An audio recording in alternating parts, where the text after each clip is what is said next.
to the economy? Yeah.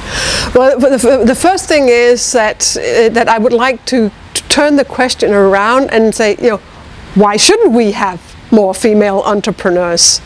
Women constitute 50% of the population. In many countries, they also constitute 50% of the workforce.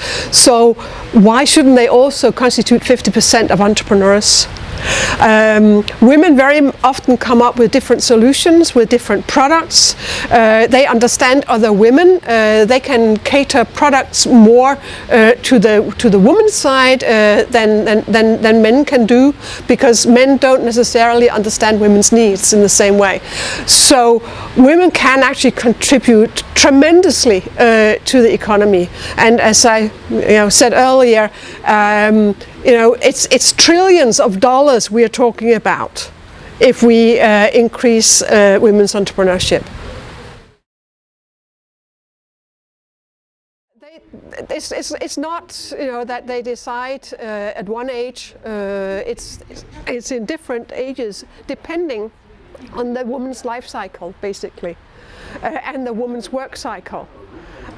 So some women will decide to start a business while they are on maternity leave, because they maybe want to stay at home with the baby a longer time, and they get a good idea while they're on maternity leave. A lot of ideas, because women encounter disharmonies in their own lives, and disharmonies are problems that are not solved.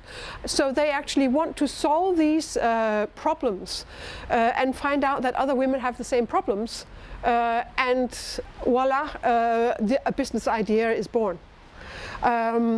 Again, when they have been in the workforce for a while, they might encounter a glass ceiling, and they'll think, well, there are things that I can actually do better than the company that I'm working for. I have got a lot of experience now, I can manage my own company, and I have again encountered a disharmony that I want to solve, and I can actually feel that I have the capabilities to do it. And when they get even older, they also have their own funding, because women don't necessarily like to borrow money, and they don't want to rely on other people's money. So when they get a bit older, they have their own savings, so then they can actually start without borrowing money.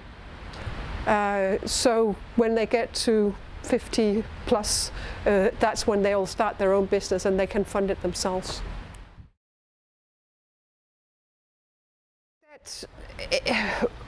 Well, women actually create more value in businesses. Research shows that, and they create more return on investment for investors than men do. Perhaps because they are a little bit more. They want to play it safe. They don't want to risk everything. So in the long run, they will create more money. But I think the big issue is that venture capitalists don't necessarily understand the ideas that women come or bring forward.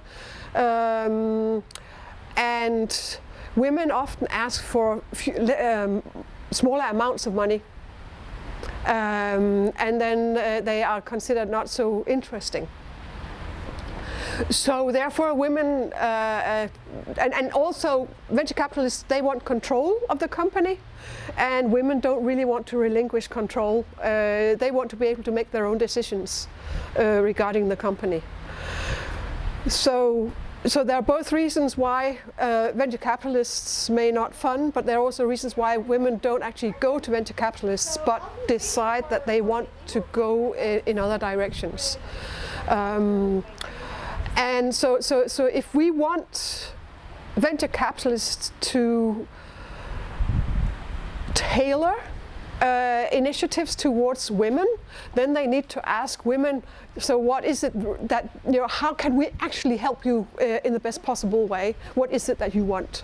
And so if they can create funding opportunities where women can get less funding, where women can retain more control, or some kind of microloans, perhaps, that would maybe suit the women better.